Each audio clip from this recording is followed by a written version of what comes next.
Сәлеметсіңдер ме оқушылар, қалдарың қалай? Қазір біз басқа да оқушыларды күтеміз да. Сол кезде сендерге скучно болмасын деп, мен бір музыка қойып қойдым. Соңғы уақыт өтіп жүр маған.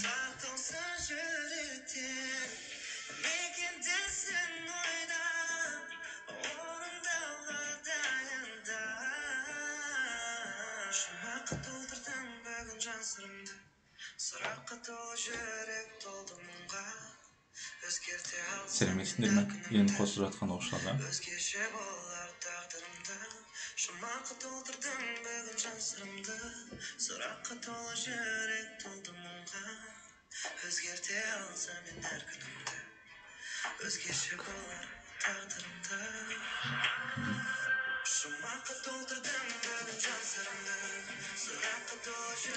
Менде барлығы жақсы, өздерің қалайсыңдар?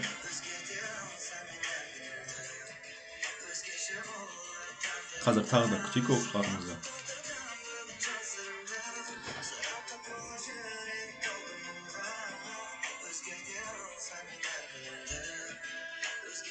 Так, мына жақта бір оқушымыздың сұрағына жауап бере кетейін. Бүгін бізде екі тақырып болады.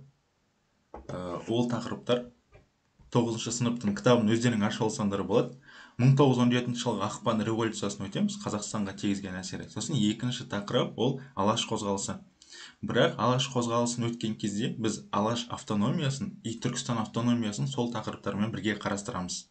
Сол себепті сендерде ақпан революциясы деген тақырып өтілген болса, тек қана ол тақырыптарды түгендейсіңдер, яғни жоқ жерлері болса бір-бірімен толықтырасыңдар. Ал екінші тақырыпта тоже тура солайынан. Бірақ сендерге қателеспесем алаш партиясы мен Түркістан автономиясы өтілді ме, өтілмеді ме, оны білмеймін, но міндетті түрде былайынан толықтырып алсаңдар болды. Так, енді бізде пятница күні сабақ болады. Бізде пятница күні болған сабақта біз азамат соғысы, әскери коммунизм, ЖЭС деген саясаттарды өтіп тастаймыз да. Получается, понедельник күннен бастап уже біз сендер келген тақырып бойынша дальше жалғастыратын боламыз.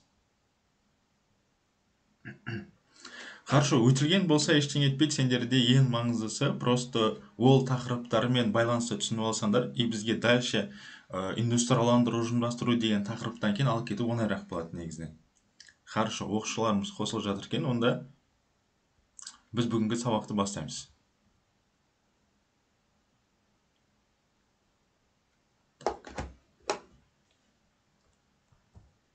Қазір 1 минут күтейік.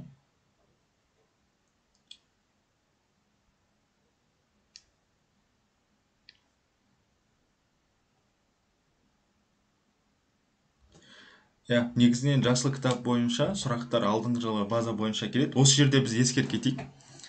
Негізінен сендерде жасыл кітаптарда уже контексттерді байқай бастайсыңдар. Негізінен мен оқушыларды үйретіп жүрген кезде контексттерге бөлек уақыттар арнайтынбыз. Яғни контексттерді сол жасыл кітап бойынша басынан соңына дейін мағынасын ашып қайта талдап шығамыз. Хорошо, онда бастайық. Қараңдар, бізде бүгін ақпан революциясы. Негізінен ақпан революциясы ол Ресейде орын алған, нақты мерзімі 1917 жылы 27 ақпанда.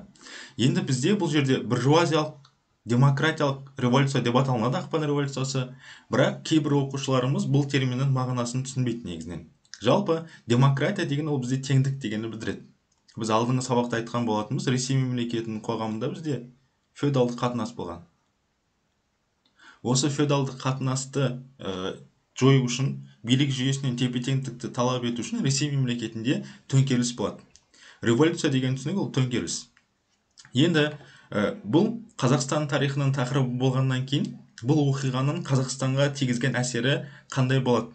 Сол жауаптарды ғана біз қарастырамыз. Енді ақпан революциясының бізде екі түрлі нәтижесі бар. Ең бірінші нәтижесі монархия құлады. Монархия деп отырғанымыз билік жүйесінің мұрагерліктен мұрагерлікке беріліп отыруы.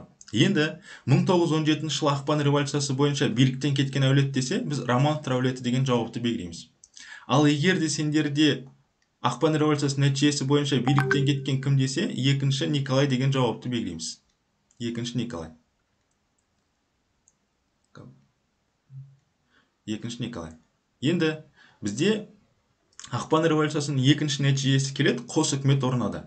Бұл жерде біз енді логикалық форматта ойлану керекпіз. Қос үкімет неліктен орнайды? Жалпы ақпан революциясында Николай биліктен кеткеннен кейін ең бірінші болып билікке уақытша үкімет келеді. Алайда уақытша үкіметтің саясатының жүргізіп жатуы басқа билік жүйесіне ұнамағаннан кейін екінші үкімет қалыптасқан. Бізде екінші қалыптасқан үкімет жұмысшы және солдат шаруа депутаттарының кеңесі. Қысқа түрде айтылғанда көп дерек көздерінде ол кеңестер үкіметі деп аталынады. Енді кеңес үкіметінің нақты құрылған мерзімі бар. Бізде уақытша үкімет 1917 жыл ақпанда құрылып билік басына бірден келсе, кеңес үкіметі 1917 жыл наурыз және де сәуір аралықтарында құрылған. Жалпы 1917 жылы наурыз бен сәуір аралығында Қазақстан аумағы бойынша құрылған кеңес үкіметтер саны десе, сендер 25 деген жауапты белгілейсіңдер. Енді ақпан революциясы Ресейде орнады, оның нәтижесі белгілі болды. Бұл Қазақстанға қалай әсер етеді? Оны Әлихан Бөкейханов сипаттаған. Әлихан Бөкейхановтың Минскіден сипаттаған баяндамасы бар. Туысқандық, теңдік және де бостандық күні деп туды деп хабарлаған. Енді бұл дегеніміз қалай? Жалпы бұған дейін монархиялық билік кезінде бірінші Александр, екінші Александр, үшінші Александр бізде бүкіл неде Қазақстан отар қызметін атқарып келген. Енді ол императорлық билік бізде кеткеннен кейін Қазақстанның жағдайы жақсарады деген ой болады. Жалпы бізде қос үкімет, екі үкімет бар. Екі үкімет билік жүйесін ұзақ мерзімге алып қалуға таласа бастайды. Сол себепті уақытша үкімет негізгі билік жүйесін өз қолында болып тұрған кезде өзіне жақтастар іздегісі келеді. Енді бізде Қазақстан ірі отар мемлекеттердің бірі болып табылады. Сол себепті уақытша үкімет қазақтардан қолдау табу үшін екі түрлі ірі шешім қабылдаған. Ең бірінші уақытша үкіметтің қабылдаған шешімі ол 1917 жылы көктемде тыл жұмысына алынғандарды еліне қайтару. Енді бұл қандай оқиға еді? Біз алдыңғы сабақта айттық, 1916 жылы көтеріліс болады. Ресейдің сондай жарлығы үшін бүкіл Қазақстан көтеріледі. Біз бұл заң жүйесін жоятын болсақ, қазақтардың уақытша үкіметке деген көзқарасы өзгере бастайды деген оймен бірінші шешімін қабылдаған. Енді екінші шешімі бар, дінге және де ұлтқа байланысты шектеуді жою туралы шешім. Біз алдыңғы сабақтардан бері айтып келе жатқан болатынбыз, яғни бізде ислам дінінің таралуына тыйым салу, бүкіл медреселерді орыс тілінде оқыту деген нәрселерді бір қатар шешу туралы шешім қабылдаған. Енді бұл шешімдер Қазақстан халқына қалай әсер етті? Сендерде тест базасында келетін сұрақ бар. Уақытша үкіметінің билікке келуіне қазақ халқының көзқарасы. Оны біз қуанышпен қарсы алды. Яғни уақытша үкімет бұрынғы үкіметке қарағанда жақсы шешімдер қабылдап жатыр, значит Қазақстан жағдай жақсарады деген ой қалыптасқан. Енді бізде екінші, Қазақстанда қос үкіметтің құрылуына байланысты жаңағы ақпарат көзі ғой. Неге? Просто бізде көп ұлтты, яғни Ресейдің отарлары болған. Екіншіден, казак әскерлерінің орналасуына байланысты. Біз қазір казак әскерлері деген азамат соғысына қарастырамыз. Енді Ресей мемлекетінде уақытша үкімет билікке келді. Уақытша үкімет Ресейден отырып енді Қазақстанды басқара алмайды ғой. Сол себепті Қазақстанда уақытша үкімет өзінің органдарын құра бастаған. 3 түрлі ірі басқару органы құрылады. Торғайда уақытша үкімет органының комиссары қызметіне тағайындалған десе Әлихан Бөкейхановты белгілейміз. Жетісуда Мұхамеджан Тынышпаев, ал Түркістанда кім сайланды десе Мұстафа Шоқай деген жауапты белгілейміз. Енді бізде уақытша үкімет өзінің қызметіне кіріскеннен кейін уақытша үкімет жүргізген саясаттың кемшіліктері деген сұрақ болады. Бұл тест базасына өте жиі келеді. Бұндай кезде сендер отаршылдық басқару органдары жойылмады, немесе басқару аппараты сол күйі сақталынды деген жауаптарды белгілейсіңдер. Ол дегеніміз қалай? Жалпы императорлық билік кеткеннен кейін Қазақстанның жағдай жақсарып кетеді деп ойлады да, бірақ уақытша үкіметтің билігі кезінде де Қазақстанда отарлау саясаттары жалғасып отырған. Енді бұл уақытша үкімет немесе ақпан революциясының Қазақстанға қандай әсері тигізілді? Жалпы Қазақстанда ақпан революциясынан кейін саяси партиялар мен ағымдар жұмысын жандандыра бастаған. Бұл дегеніміз қалай? Халықтың саяси көзқарастарының қалыптасуына ықпал еткен саясат. Ол дегеніміз қалай? Жалпы бізде уақытша үкімет билікке келген кезде, императорлық билікке қарастырған кезде жеңіл мүмкіндіктер бере бастады да, сол себепті Қазақстанда көптеген партия құрылады. Енді оқушы жастардың демократиялық кеңесі қай қалада құрылды десе, Омбыда құрылған. Жас қазақ ұйымы құрылған қала десе Ақмолада. Енді сендерде Ақмолада билік басына келген, немесе Ақмоладағы жас қазақ ұйымын басқарушы десе Сәкен Сейфуллин деген жауапты белгілейміз.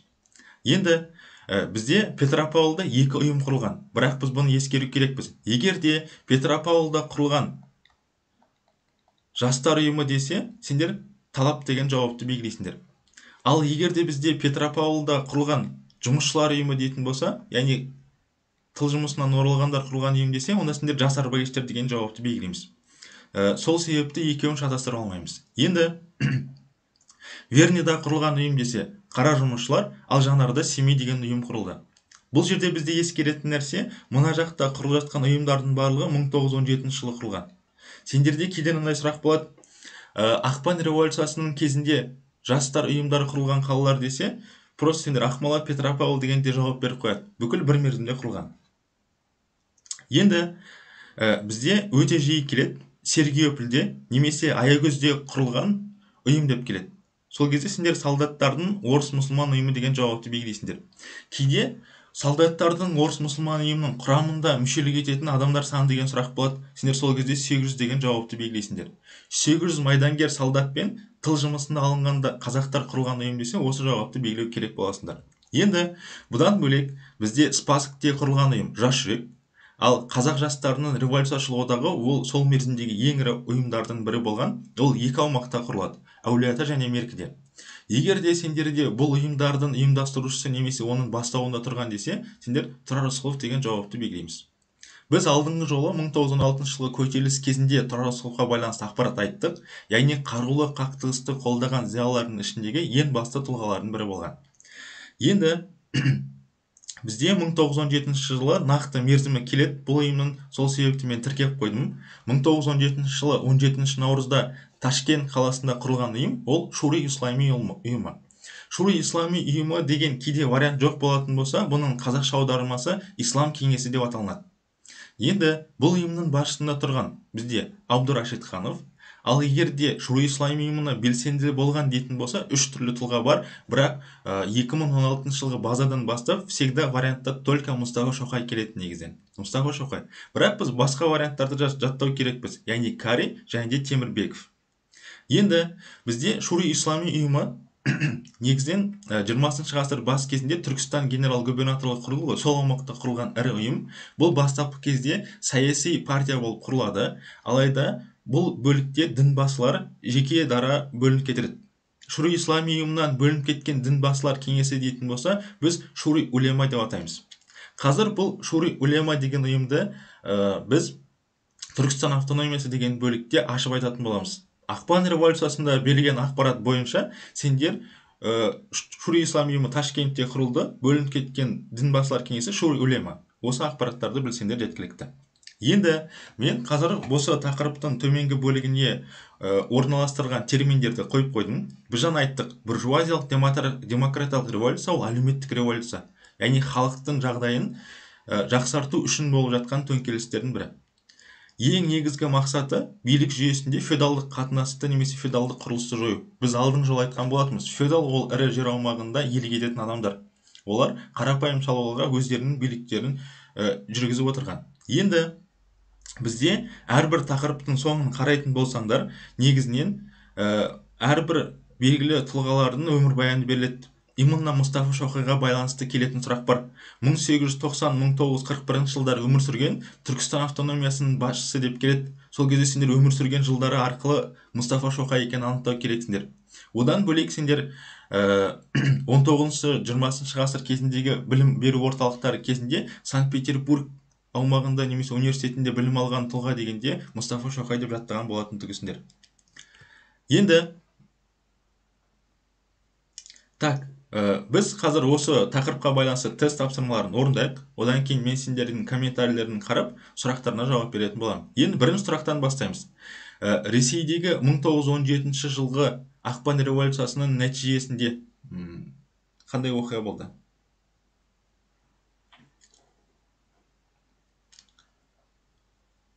Қарашы, бізде Аяжан Аяулым деген оқушыларымыз ең алғаш жауап берген екен. Бұл жерде бізде монархиялық билік құлатылды. Бір А жауабы дұрыс. Енді екінші сұрақ. Шури-ислами партиясы құрылған қала. Шури-ислами партиясы құрылған қала. Бұл жерде бізде Ташкент В жауабында дұрыс. Ақерке және де Аянат деген оқушыларымыз бізде бірінші жауап берген екен. Енді бізде үшінші сұрағымыз. Уақытша үкімет тыл жұмысына тартылғандарды қайтару туралы шешім қабылдады. Жаңа біз бұның нақты жылын айттық та, 1917 жыл. 1917 жыл. И біз соның қасында ақпарат көзін қарастырған болатынбыз. Үшінші сұрақ бізде 1917 жыл көктемде. А жауабында дұрыс. Егер де сендерде кейбір тест базасында көктем деген беріліп, берілмей, нақты ай сұрайтын болса, сәуір айында деген жауапты белгілейсіңдер. Менде мына жерде жазылмай қалды. Сәуір айында. Хорошо. Так,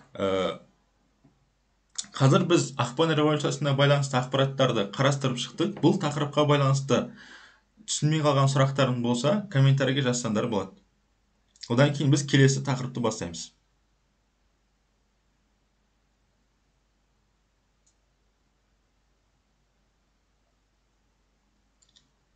Егер де сендерге түсінікті болып жатса, комментарийге түсінікті деп жазсаңдар болады.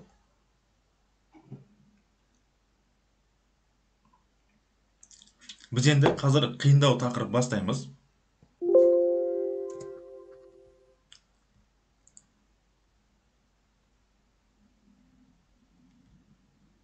Қазір бір минут, мен екінші слайдты ашып алайын.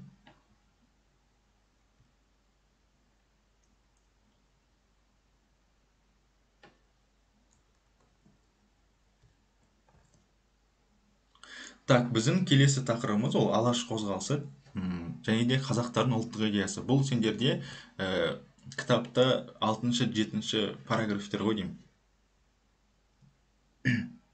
Так, енді біз бұл тақырыпты бастаймыз.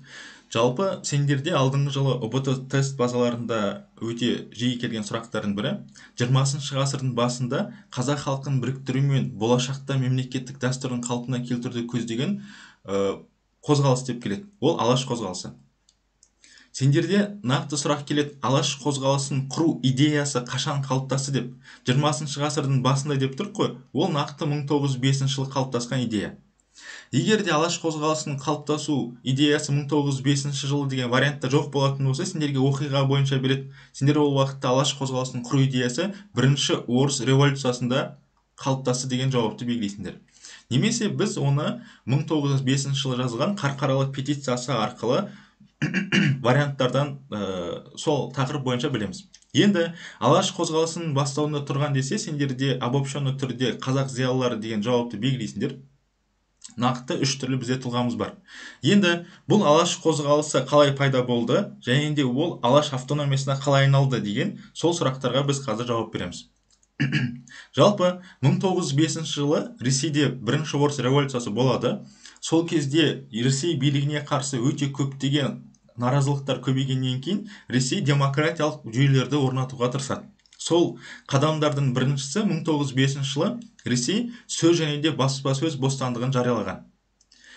Бұл сөз бостандығы Қазақстанға қалай әсер етті? Жалпы 1907 жылы ең алғаш Қазақстанда газета жарияланады, ол Серке газеті. Серке газеті жарық көрген қала Санкт-Петербург қаласында. Бізде алдыңғы жылы тест базасына келген сұрақ бар. Серке газетінің шығуына атсалысқан немесе кімнің қолдауы арқылы шықты десе, ол Шаймерден Қосшығұлы. Біз алдыңғы сабақ бойынша негізінен білетінбіз. Шаймерден Қосшығұлы ең алғаш Ресей билігіне жазған, петиция жазған кәсіпкер, одан бөлек мемлекеттік думаға сайланған тұлға. Жалпы бізде Алаш партиясының өзінің жеке газетасы болған. Ол бізде Қазақ газеті. Қазақ газеті шыққан қала Орынборда. Қай жылдан бастап шықты десе, 1913 жылдан бастап. Сендерде кейде сұрақ болады, Қазақ газетінің баспадан шыққан жылдар аралығы десе, 1913-1918 жылдар. Жалпы 1918 жылы Қазақ газетінің шығуына Ресей билігі тыйым салған болатын. Енді Қазақ газетінің негізін қалаған ол бізде Ахмет Байтұрсынов. Ал егер де Қазақ газетінің шығуына атсалысқан тұлғалар десе, Бөкейханов пен Міржақып болатынын белгілейміз. Жалпы Қазақ газетінің орташа таралымы ол 3000 болған. Бірақ сендерде кейбір тест базаларында кейде оның саны 8000-ға жетті деген ақпарат көзі бар. Енді бізде Алаш қозғалысы өзінің составын құрды. Алаш қозғалысы идеясы әсер ететіндей халыққа Қазақ газетін құрып алады. Одан кейін енді өздерінің мақсаттарына жету үшін олар қазақтардың басын қосу керек. Сол себепті 1917 жылы 21-26 шілдеде бірінші жалпы қазақ съезі өтті. Қай қалада десе Орынборда. Жалпы сендерде тест базасында келеді. Бірінші жалпы қазақ съезі, екінші жалпы қазақ съезі бүкіліне сендер Орынборды белгілей берсеңдер болады. Енді не үшін жалпы қазақ съезін өткізді? Себебі ол кезде қарастырған екі ірі мәселе бар. Бірінші қарастырған мәселе ол Алаш партиясын құру. Ол дегеніміз қалай? Бізде қазіргі уақытта Қазақстанда да партияның сайлауларын көріп жатсыңдар ғой. Партия сайлауда жеңіске жететін болса, мемлекетті басқаруға әсер ете алады. Сол себепті партия құрып билік жүйесіне араласуды мәселесін қарастырған. Екінші нәрсе қазақ облыстарының автономиясын құру. Ол дегеніміз қалай? Жалпы уақытша үкімет бізде билікке келді ғой. Содан кейін Торғайда, Жетісу аумақтарында басшылыққа қазақтарды қойған. Біз тур сол секілді әр аумақтардағы басшылық жүйелерін өзіміздің қолымызға аламыз ба деген мәселені қарастырған. Енді біз логикалық формат бойынша қарайтын болсақ, бұл жерде екі қарастырған мәселе бойынша Алаш партиясын құру жеңілірек, немесе мүмкіншілік бар сол нәрсеге. Сол себепті 1917 жылы шілдеде Алаш партиясы құрылады. Бірінші жалпы қазақ съезінің нәтижесі деген сұрақ келеді сендерде. Сол уақытта Алаш партиясы жарияланды деген жауапты белгілейміз. Енді Алаш партиясы қандай бағыттағы партия деген сұрақ болады. Алаш ол либералды демократиялық партия. Біз айттық, демократия деген ол теңдік. Яғни Ресей мемлекетінде билік жүйесі бойынша теңдікті талап ету мақсатында, ал либералды немесе либерализм деген термин бар, ол еркіндік деген мағынаны білдіреді. Сол себепті Алаш партиясының мақсаты қазақ халықтарын еркін және де тең дәрежедегі мемлекет құру мақсатында құрылған партия. Енді бізде Алаш партиясы билікке келгеннен кейін өзі бағдарлама құрады. Бағдарлама саны 10 бөлім. Бұның тоже мағынасын түсіну керекпіз. Енді бізде мағынасы қалай? Жалпы партия билікке келген кезде сайлану үшін халықтан қолды табады ғой. Сол себепті сендердің мына проблемаларыңды шешіп береміз деген депутаттардың болсын, партиялардың болсын өздерінің бағдарламасы болады. Сол секілді Алаш партиясы 10 ірі бөлімді шешу мәселесін қарастырған. Енді Алаш партиясы 1917 жылы 21 қарашада осы 10 бөлімді қазақ газетінде жариялап, халық арасында тарата бастаған. Енді бұл 10 мәселені көтерген немесе бағдарлама мәтінін дайындаған кімдер деп келеді? Ол сендерді Әлихан Бөкейханов, Байтұрсынов, Міржақып Дулатұлы, Ахмет Бірімжанов, Жүндібаев және де Ғұмаров. Сендерде бұл мәтіннің ішін дайындағандарда всегда Алаштың 3 тұлғасы ғана келетін. Алайда мына варианттарда келіп қалуы мүмкін, сол себепті мұқият түрде өздеріңе қарастырасыңдар. Енді халық арасында бізде бағдарлама бөлімдерін жариялағаннан кейін 1917 жылы Алаш партиясы құрылтай жиналысында Ресей аумағында сайлаудың нәтижесі айтылады. Сол кезде өте үлкен дауысқа иеленіп, 43 депутаттық орын иеленіп, Алаш партиясы билік жүйесіне келген. Сендерде неше депутаттық дауыс деген сұрақ болады. Сол кезде 43 деген жауапты белгілейміз. Енді қазір сендерде 10 бағдарлама бөлім бар дедік қой. Мен сол 10 бағдарлама бөлімді осында қойып қойдым. Себебі алдыңғы жылы пробный тест-центрдің пробныйларын, платный пробныйларында осындай сұрақ келген. Алаш партиясының 10 бағдарлама бөлімінде 4-ші бөлімде қарастырылған мәселе деген. Дін ісі деген жауапты белгілейсіңдер. Қалғандары принципе келген жоқ, бірақ сендер оны білу керексіңдер негізінен. Енді бізде Алаш партиясы құрылды. Алаш партиясы бағдарламасы бар. Енді оны жүзеге асыру үшін Алаш партиясының құрамы жарияланады. Яғни оның құрамы анықталу керек. Енді сендерде Алаш партиясының құрамында ғылыми және де шығармашылық зиялылардың көрнекті өкілдері деген сұрақ болады. Оның үстінде сендер Мұхамеджан Тынышпаевтан бастап Досмұхамбетовке дейін жазып алу керексіңдер. Яғни осы Мағжан Жұмабаев, Шәкәрім Құдайбердіұлы Алаш партиясының құрамында болған зиялылар. Енді бізде ерекше сұрақ бар. Алаш партиясының құрамында болған орыс ғалымы ағартушысы деген сұрақ болады. Кітаптың өзінде бұны ерекше етіп қойған, бұл базада міндетті түрде кездеседі. Сол кезде сендер орыс ғалымы ағартушысы десе, Потанин деген жауапты белгілейсіңдер. Енді біз Алаш партиясының құрамын анықтадық. Бұл жерде келесі 2-ші съез ұйымдастырылады. 1917 жылы 5-13 желтоқсан аралығында екінші жалпы қазақ съезі ұйымдастырылады. Екінші жалпы қазақ съезі тоже бізде Орынбор қаласында өткен. Енді бұл екінші жалпы қазақ съезінің нәтижесі деп келеді. Екінші жалпы қазақ съезінің нәтижесі Алаш аумақтық ұлттық автономия болып жарияланады. Яғни бізде кейде уақытша басқару үкіметі деп аталынады негізінен. Алаш автономиясы немесе Алашорда үкіметі. Алашорда үкіметі жарияланады. Жарияланғаннан кейін оның жетекшісі белгіленеді. Жетекшісі бізде Әлихан Бөкейханов. Жаңа мен комментарийде байқап жатырмын, ол екінші жалпы қазақ съезі Орынборда өткен, бірақ Семейде емес. Семей оның орталығы қызметін атқарған. Жалпы Алашорда үкіметі жарияланғаннан кейін уже ол мемлекеттегі билік жүйесін өзінің қолына алған. Қолына алғаннан кейін ол жақта үкімет мүшелері саны анықталады. Алашорда үкіметінде мүшелер саны 25. Бірақ ол 25 орынның ішінде басқа ұлттарға берілген орын саны десе, сендер 10 деген жауапты белгілейсіңдер.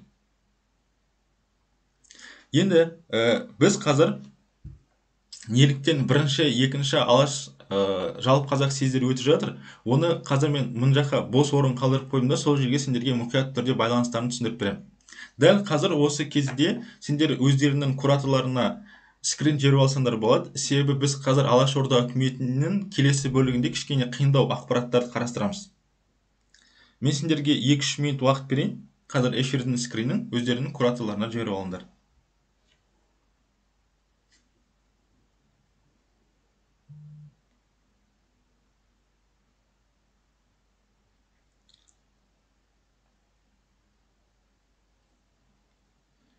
Скриндерін жіберіп алыңдар.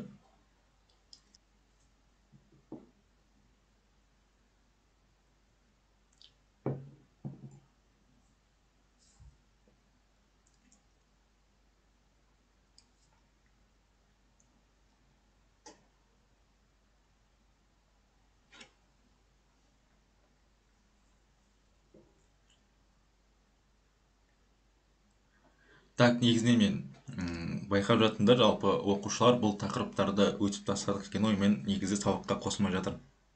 Егерде дәл солайынан қосылмай жатқан таныстарың немесе достарың болатын болса, оларға ескертсеңдер болады. Біз бұл жақта да маңызды ақпараттар қарастырып жатырмық.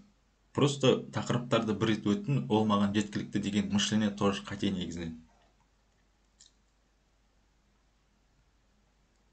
Хорошо, қазір тағы 1-2 минут күтейік и дальше біз тақырыпты жалғастырамыз.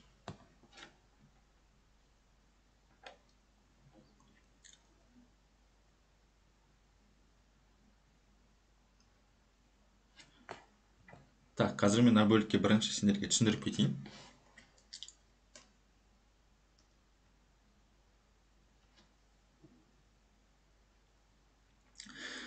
Оқушылар, негізінен біз қазір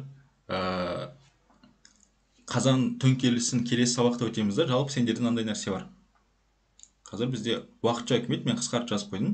Уақытша үкімет ол 1917 жылы ақпан и қазан аралығында билік етеді.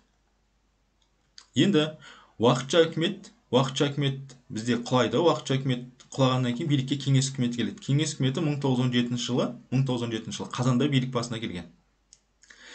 Қараңдар, кеңес үкіметі Ресейде уақытша үкіметтен билік өзінің қолын алып қояды да, одан кейін бізде Қазақстанда уақытша үкіметтің органдары бар еді ғой. Солардан билік жүйесін кеңес үкіметі өзінің қолына алып қоюға тырысады негізінен. Енді сол себепті бізде кеңес үкіметінің Қазақстанда орнауына көмектесетін 300 деген партия құрылады. 300 партиясының көмегімен Қазақстанда көптеген билік кеңес үкіметінің қолына өтіп кетпекші болып жатады да. Сол себепті жаңа біз неге именно 1917 жылы қарашада ол бағдарламаны жариялады деген жауап беріп жатық. Себебі 1917 жылы қарашада Алаш партиясы өз бағдарламаларын жариялап халыққа ұсынып жатқан себебі билікті кеңес үкіметіне емес, керісінше өздеріне алып алуға тырысып жатады негізінен. Енді екінші нәрсе бар. 300 партиясының қолдауымен көптеген аумақтарда Қазақстанда кеңес үкіметінің билігі бейбіт жолмен орнаған. Именно бейбіт жолмен орнады ол 1917 жыл желтоқсанда. Желтоқсанда ол бейбіт жолмен орнайды. Сол себепті де Алаш партиясы, автономиясы 1917 жылы желтоқсанда құрылды дедік қой. Міне құрылу себебі сол. Уже 1917 жылы Алашорда партиясы автономиясы құрылғаннан кейін уже кеңес үкіметіне қарулы қақтығыстар ұйымдастырыла бастаған. Қарулы қақтығыс.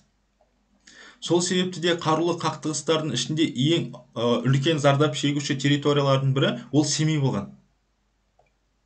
Неге Семей? Потому что Алашорданың орталықтарының бірі болған. Түсінікті ғой, 1917 жылы қарашада бағдарламаны жариялау себебі осы. Одан кейін 1917 жылы желтоқсанда Алаш автономиясын жариялауының себебі сол. Жалпы кеңес үкіметі 17 жылы қазаннан 18 жылы наурызға дейін орнаған.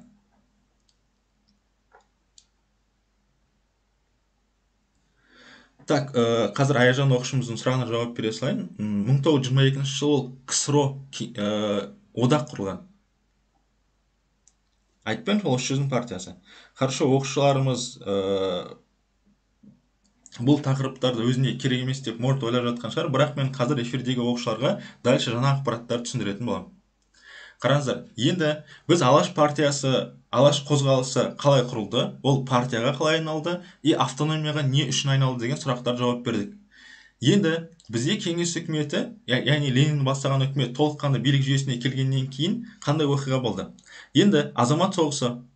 Бізде азамат соғысы 1918-1920 жылдар аралығында билік басына келеді. Азамат соғысы болады. Енді азамат соғысы болған кезде Алашорда ойланады.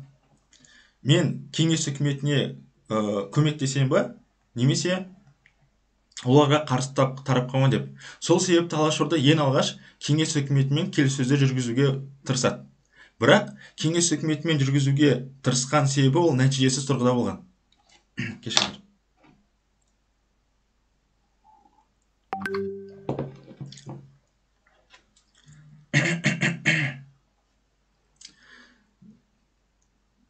Так. Хорошо, мен дальше түсіндіре беремін. Қараңыздар, бізде азамат соғысы кезінде ең алғаш Алашорда кеңес үкіметін қолдай ма, немесе оған қарсы шыға ма деп ойланады. Сөйтіп, кеңес үкіметін қолдау мақсатында оған келіссөз жүргізуге тырысады. Яғни, егер де сендер біздің Алашорда автономиясын мойындайтын болсаңдар, азамат соғысында мен сендер тараптарында соғысам деген. Бірақ кеңес үкіметі Алашордаға ондай автономия лауазымын деңгейін статусын бергісі келмейді, сол себепті ол нәтижесіз болады. Сондықтан да кеңес үкіметіне қарсы Алашорда ақ гвардияшылармен бірігеді. Сөйтіп бізде азамат соғысы басталынады. Азамат соғысы кеңес үкіметіне қарсы болып жатқаннан кейін Алашорда тоже әскер жасақтау керек. Сол себепті азамат соғысшылары Қазақстанда Алашорда әскери бөлімшелер жариялайды. Енді сендерде Семейде әскери бөлімше сол шығыс бөлімшесі деп аталады. Азамат соғыс жылдары Семейде құрылған шығыс бөлімшесінің басшысында кім тұрды десе, Әлихан Бөкейханов деген жауапты белгілейсіңдер. Ал егер сендерде батыс Қазақстанда құрылған бөлімше ол батыс бөлімшесі деп аталады. Батыс бөлімшенің бастауында Жаһанша және де Халел Досмұхамедовтер болған. Енді Торғайда құрылатын бөлімше ол Торғай бөлімшесі деп аталынады. Торғай бөлімшесінде Алашорданың әскерінде басшылықта тұрған Ахмет Байтұрсынов. Енді азамат соғысы бізде 1918-1919 жылдары именно ақ гвардияшылардың тарапында өте удачный болады. Олар бүкіл шайқастарда жеңістерге жете бастайды. Сол себепті 1919 жылдан бастап олар жеңіске жеттік деген оймен Алашордамен дұрыс қарым-қатынасты орнатпаған. Азамат соғысы барыс кезінде ақ гвардияшылар Алаш автономиясын мойындаудан бас тартады. Сол себепті Алашорда басшылары не істейді? Олардан алшақтай бастайды. Енді бізде Алашорда ақ гвардияшыларын алшақтағаннан кейін 1919 жылы кеңес үкіметі Алашордаға кешірім жариялайды. Енді Алашорданың кешірім жариялауына ықпал еткен ол бізде Ахмет Байтұрсынов. Егер де 1919 жылы Ахмет Байтұрсыновтың жазған мақаласы десе, ол төңкеріліс және қазақтар деген мақала жазған. Төңкеріліс және қазақтар. Осы мақаланың әсерінен бізде Алашордаға кешірім жарияланады. Бірақ 1920 жылы 9 наурызда Алашорда партиясы таратылады. Біз қазір неге олай болғандығын түсіндіреміз. Негізі 1920 жылы оның орнында бізде Қазақ АКСР құрылды. Қазақ АКСР. Қазір мен сендерге азамат соғысына байланысты ақпарат көзін айтамын. Қазір объектке қайта келейік. Қараңыздар, оқушыларымыз енді қосылып жатыр екен де, мен қайта түсіндіремін. Негізінен азамат соғысы 1918-1920-да болды да, сол соғыс басталған кезде Алашорда ойланады бірінші. Мен кеңес үкіметінің тарапында шайқасам ба, немесе оларға қарсы ма? Сөйтіп кеңес үкіметінің тарапында болғысы келеді, оларға өзімен келіссөздерін ұсынады. Яғни біз Алашорда автономиясын мойындайтын болсаңдар, біз сендердің тарапында соғысамыз деп. Бірақ ол нәрседен бас тартқандықтан нәтижесі болған. Енді мына жерге мен түсіндіремін. Азамат соғысы кімдердің арасында болды? Бізде уақытша үкімет vs кеңес үкіметі деп қоямын. Уақытша үкімет vs кеңес үкіметі. Енді бізде уақытша үкімет 1917 жылы ақпанда билікке келеді да, сөйтіп қазан төңкеріс кезінде кеңес үкіметі уақытша үкіметті орнынан алып тастайды. Яғни толық билікті өзінің қолына алады. Енді бізде осы мерзімде большевизм деген түсінік қалыптасады. Большевизм деген ол сендерде көпшілік деген білдіреді. Яғни уақытша үкіметтің билігі әлсірей бастаған кезде кеңес үкіметін қолдайтын адамдар саны көбейе бастайды да, сол себепті олар большевиктер деп аталынады, яғни көпшілік. Ал бізде азамат соғысында уақытша үкімет пен кеңес үкіметі арасында соғыс деген жоқ болса, большевиктер мен меньшевиктердің арасында соғыс болған. Енді екінші ақпарат көзі бар. Бізде кеңес үкіметінің әскері қызылдар деп аталынады. Ал уақытша үкіметтің немесе олардың әскерлері ақтар деп аталған, немесе ақ гвардия. Хорошо, азамат соғысына байланысты біз ақпаратты кейінде қарастырамыз. Қазір мен сендерге мына бөлікте осы тақырыпқа байланысты терминдерді енгізіп қойдым. Бұл жерде сендер Алаш қозғалысы, Алаш партиясы, зиялы өкілдер таба аласыңдар. Біз жаңа айтып кеттік, қазақ газетіне байланысты тест сұрағы келеді. Оның баспадан шыққан жылдары 1913 және 1918 жылдар аралығында. Енді біз жаңа айттық, әрбір тақырыптың соңында енгізілетін тұлғаға байланысты ақпарат тест базасында міндетті түрде келеді. Сол себепті сендерде 1835-1920 жылдары өмір сүрген орыс саяхатшысы Алашорданың құрамында болған тұлға десе, сендер Потанин деген жауапты белгілейсіңдер. Олай болса, қазір біз осы тақырыпқа байланысты тест тапсырмасын орындаймыз. Так, бізде бірінші сұрақ. Алаш партиясының бағдарламасы қанша бөлімнен тұрды?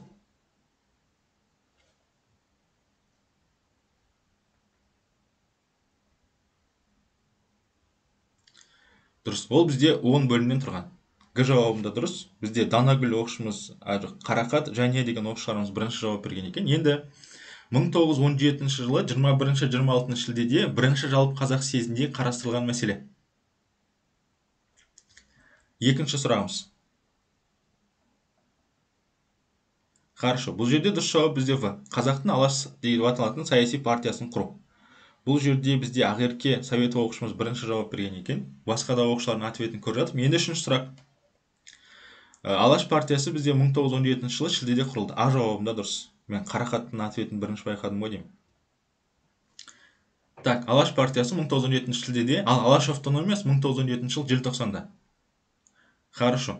Енді біз қазір осы тақырып бойынша сендерге түсіндіретін нәрсе бар. Түркістан автономиясы мен Алашорда автономиясында қандай ұқсастықтар бар? Жалпы сендерде 1882 жылы дала генерал-губернаторлығы, 1886 жылы Түркістан генерал-губернаторлығы құрылған. Сол уақытта сендер білесіңдер, Орал, Торғай, Ақмола, Семей, Жетісу ол Алаш дала генерал-губернаторлығының құрамында болғанда, енді Қазақстанның бұл дала генерал-губернаторлығының аумағында құрылған жерлерге Алашорда автономиясы басшылық жасаған. Именно осы жақта Алашорда құрылады. Ал егер де сендерде төменгі бөлігі бар ғой, Түркістан генерал-губернаторлығының құрамында Сырдария, Ферғана, мына жерде сендерде Самарқан территориялық аумағы бар. Бұл жақта құрылған автономия, бұл жақта басқару жүйесі кімнің қолына көшті десе, онда ол Түркістан автономиясының қолына көшкен. Біз қазір Алашордаға байланысты ақпарат көзін білдік те, қазір енді біз Түркістан автономиясына байланысты ақпарат көздерін қарастырамыз. Енді біз Шури Ислами деген ұйыммен таныспыз. Шури Ислами ұйымы 1917 жылы құрылған болатын. Ол ұйымның негізінде құрылғандағы мақсаты ол үлкен Түркістан мемлекетін құру. Мен қызылмен белгілеп қойған себебім бұл сендерде тест базасында келеді. Енді біз Шури Ислами ұйымы бастап кезде саяси ұйым ретінде құрылды дедік қой. Енді бұл жақта бізде 1917 жылы жаңа бөлініп кеткен Шури Улема ұйымы тұңғыш мұсылмандық партия құрылады. 1917 жылы құрылған тұңғыш мұсылмандық партия ол Түркістан Федералистер партиясы. Енді бұл партиялардың жиналысы бойынша 1917 жылы 22 қарашада 4-ші өлкелік төтенше мұсылман съезі өтеді. Яғни біз айттық, бұл жаңағы Түркістан генерал-губернаторлығының территориясында. 1917 жылы 22 қарашадағы 4-ші өлкелік төтенше мұсылман съезінің нәтижесі қалай болды десе, Түркістан автономиясы құрылды. Енді сендерде қазір жаңа база бойынша бұндай сұрақ беріліп, ответінде Түркістан автономиясы жоқ болатын болса, сендер Түркістан мұхтарияты деген жауапты белгілейсіңдер. Енді бізде Түркістан автономиясы құрылды, оның орталығы болған қала Қоқан. Ал Түркістан автономиясының басшылары десе, Мұхаммеджан Тынышбаев бірінші басшысы, ал екінші басшысы болған Мұстафа Шоқай. Енді Мұстафа Шоқайдың немесе Түркістан автономиясының мақсаттарының бірі деп келеді, олар исламды таратқысы келеді. Сол себепті мемлекеттік дін ретінде бекіткен ол ислам діні. Хорошо. Енді қазір мен сендердің сұрақтарына жауап берейін. Бұл жерде бізде Айзере оқушымыз жауап беріп жатыр екен. Сұрақ қойып жатыр екен. Қараңдар. Негізінен бізде 20 ғасырдың бас кезінде екі түрлі генерал-губернаторлық болған, ол Дала и Түркістан. Дала генерал-губернаторлығының территориялық аумағында басшылық жасаған Алашорда автономиясы. Ал Түркістан автономиясы ол Түркістан генерал-губернаторлығының территориясына басшылық жасаған. Мұхтарият деген автономия немесе мемлекет деген мағынада қолданылады. Просто сендерде тестте екі түрлі жауаппен келеді. Так, онда келесі.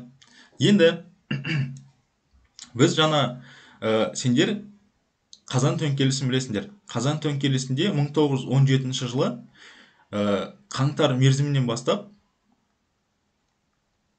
кеңес үкіметіне қарсы қарулы қақтығыстар болады. Яғни кеңес үкіметі просто Қазақстанда бейбіт жолмен бүкіл билігімізді орната аламыз деп ойлайды. Бірақ оған қарулы қақтығыс орнағаннан кейін кеңес үкіметі күштеп түрде бүкіл Қазақстанда билікті өзінің қолына алғысы келеді. Сол себепті де Алашордаға қарсы соғыс қимылдардың болуы да сол. Енді тура осылайынан Түркістан автономиясында жеке автономия болып құрылып кеткісі келе жатқан еді. Сол себепті Түркістан автономиясына қарсы 1918 жылы қаңтарда большевиктер деген кеңес үкіметінің әскері Ташкенттен большевиктер Қоқан қаласына шабуыл жасатқызады. Яғни соғыс ашады. Сол кезде бізде Түркістан автономиясының тарапынан 2000 әскер болады. Яғни большевиктерге қарсы 2000 әскер ғана жасақталған. Бірақ большевиктерге қарсы бұл әскерлер саны аз болғандықтан олар жеңіліс табады. Нақты 1918 жылы 29 қаңтарда кеңес үкіметінің большевиктері Қоқан қаласын басып алып, және де ол қаланы өртеген. Енді кеңес үкіметінің олай жасау себебі Түркістанды автономиялы мемлекетке айналдырғысы келе жатқан жоқ. Өздерінің қол астында алып қалғысы келе жатыр. Сол себепті Түркістан автономиясының жұмысын тоқтату керек негізінен. Сондықтан жергілікті халықты жазалай бастайды. 150 мың халықтың жартысы ғана тіріліп, қалған бөліктері қаша бастаған. Және де тұтқынға түскен, яғни большевиктер 1918 жылы 10 мың бейбіт халықты өлтіре бастайды да, бұндай халыққа қиыншылық болып жатқан кезде Түркістан автономиясы өзінің жұмысын жалғастыра алмайды. Сол себепті Түркістан автономиясы өзінің жұмысын тоқтатады. Егер де сендерде нақты тоқтатқан мерзімі десе, ол ақпан мерзімінде, яғни 7 ақпан мерзімінде. Бірақ кейбір тест базасында сендерде сұрақ келеді, Түркістан автономиясы өмір сүрген аралықтар деп. Ол уақытта 1917 жылы қараша, 1918 жылы ақпан аралықтарында бұл автономия өмір сүреді. Енді бізде Түркістан автономиясы жойылғаннан кейін билікке ол территорияда қандай мемлекет құрылды? 1918 жылы сәуірде Ресейден жіберілген арнайы большевиктер бұл территорияда Түркістан автономиясының орнына Түркістан АКСР-ны құрады. АКСР деген автономиялық кеңестік социалдық республика дегенді білдіреді. Ал оның орталығы болған қала десе Ташкент деген жауапты белгілейсіңдер. Түркістан АКСР-ның астанасы Ташкент. Енді Түркістан АКСР-ның құрамы деген сендерде сұрақ келіп қалса, сол Түркістан генерал губернаторы бар ғой, Сырдария, Ферғана, Самарқанд, сол жауаптарды белгілейсіңдер. Енді мына жерде біз тоже бір мәселені қарастырып кетсек болады. Бұл былайынан. Қараңдар, бізде мына жақта Түркістанның орнына құрылған ұйым Түркістан АКСР мемлекет. Біз айттық жаңа Алашорда 1920-да жойылды деп таратып тастады. Ал Алашорданың аумағында бұл территорияда құрылды десе Қазақ АКСР. Оның территория аумағында Қазақ АКСР құрылды. Так, мен ноутбугым кішкене қойыпты. Қазақ АКСР. Все, бұл ақпараттар түсінікті. Енді так, қазір біз осы тақырыпқа байланысты термин бар. Алаш автономиясын білдіңдер. 1917 жылы 13 желтоқсаннан Түркістан автономиясын білдіңдер. Енді бізде осы жақта енгізілген тұлға бар, Отыншы Әлжанов деген. Ол сендерде Алаш партиясының құрамында болған, Алаш партиясының құрамында милициялардың басқару жүйесінде болған тұлға. Бұл тұлғаның өмір сүрген жылдарда сендерде тест базасында кездеседі, 1873-1918 жылдары.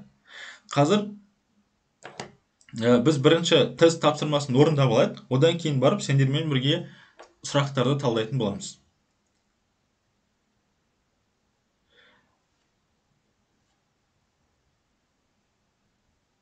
Так, қазір бізде Ұлжалғасы оқушымыздың сұрағына жауап бере салайын. Бізде Түркістан автономиясын негізінен қазақтар жеке басқару жүйесі бойынша өзіне қолын алғысы келген. Бірақ Ресейдің кеңес өкіметі оған қарсы болады да, из-за этого Түркістан автономиясын кім құрды деген сұрақ мынау. Ресейден жіберілген большевиктер. Яғни кеңес өкіметі ол жақта билікті өз қолына алып алады.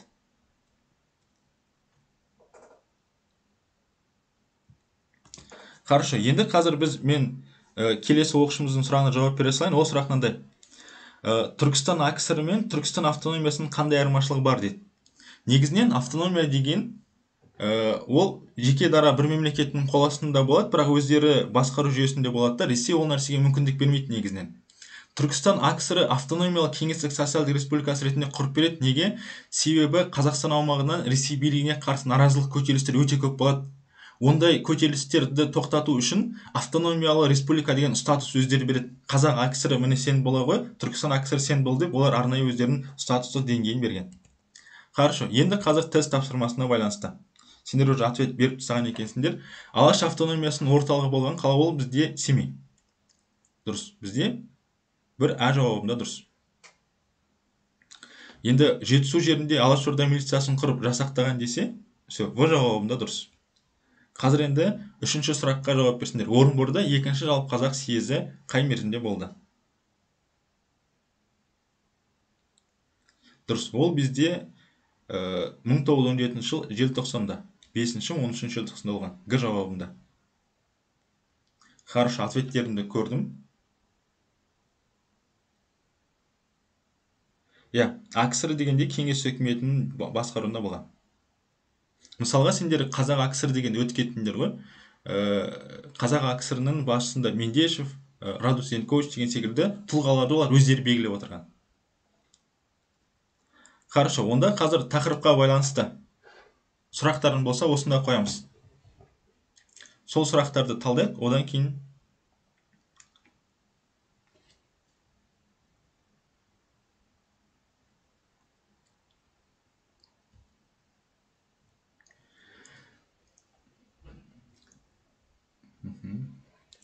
так, оқушылар, біз бүгін негізінен ақпан төңкерілісін, одан кейін барып Алаш қозғалысы, Алаш автономиясы, Түркістан автономиясы деген тақырыптарды қарастырдық.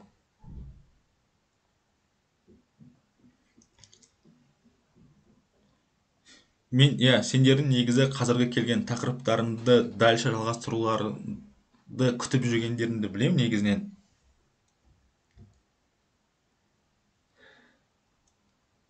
Все, қазір біз Аделия деген оқушымызға түсіндіремін. Қазақ АКСР.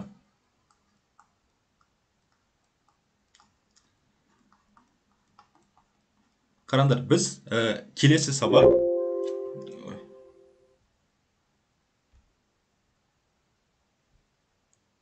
Қазір 1 минут.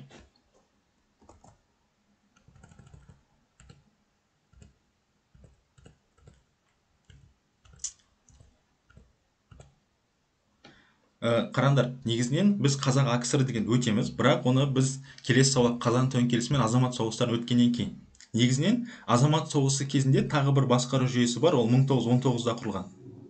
1919-да құрылған Казревком деп аталады. Казревком. Қазақстан революциялық комитеті. Блин, ноутбугым қойып тұр менде. Жалпы сол Казревкомды өткен кезде қазақ акср қалай құрылды, одан кейін қазақ кср деңгейіне қалай өтті, ол сұрақтардың бүкілін қарастырамыз негізінен. Қырғыз акср, қазақ акср ол бір. Просто 19-20 ғасырдың бас кезінде қазақтарды қырғыздар атаған.